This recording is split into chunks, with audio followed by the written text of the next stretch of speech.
499ဘတ်ထဲနဲ့အရန်ကိုလက်ဆက်တဲ့ပင်လယ်စာဘူဖေးကောင်းကောင်းဘန်ကောက်မှာရှာနေရဆိုရင်တော့ဒီဆိုင်လေးကိုသွားတင်ပါတယ်ပင်လယ်စာဘောင်းစုံကိုသူကအရှင်တွေရောရေခဲရိုက်တွေရောအကုန်ရှိပြီးတော့တခြားသောအသားတွေအရန်ဟင်းတွေလည်းတော်တော်ဆုံကိုရှိပါတယ်ဒါပေမဲ့သူကနည်းနည်းတော့သွားတာဝေးတယ်ပေါ့နော်ကျွန်တော်ကဘန်ကောက်မှာနေရတူမဟုတ်တဲ့ခါကျတော့လမ်းတော့အရန်မကျွမ်းဘူးတကယ်ချင်းကဆိုင်ကပေါ်တင်လိုက်တဲ့အခါမှာအဲ့ဒီနေမျိုးလေးလိုနေရာမျိုးလေးရောက်သွားပြီးတော့စားရတာပါဆိုင်ရတခြားနာမည်ကြီးဘူဖေးဆိုင်တွေတော့လူတွေအရင်မများပါဘူး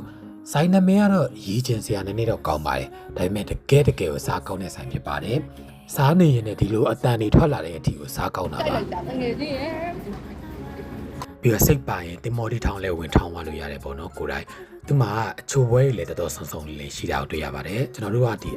ပင်လယ်စားတွေအများကြီးစားလိုက်တဲ့ကြောင့်မလို့အချိုပွဲတောင်မှအများကြီးမစားနိုင်ဘူးပေါ့နော်ဆိုင်နာမည်လေးပြောပြပေးပါဆိုရင်တော့တကယ်ချင်းဘာသာပြန်ပြီးတာ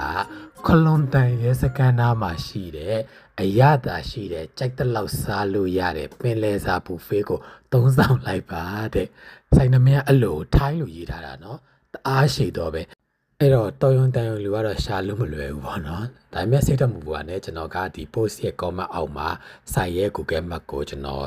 ရေးထားပေးပါမယ်ခင်ဗျာ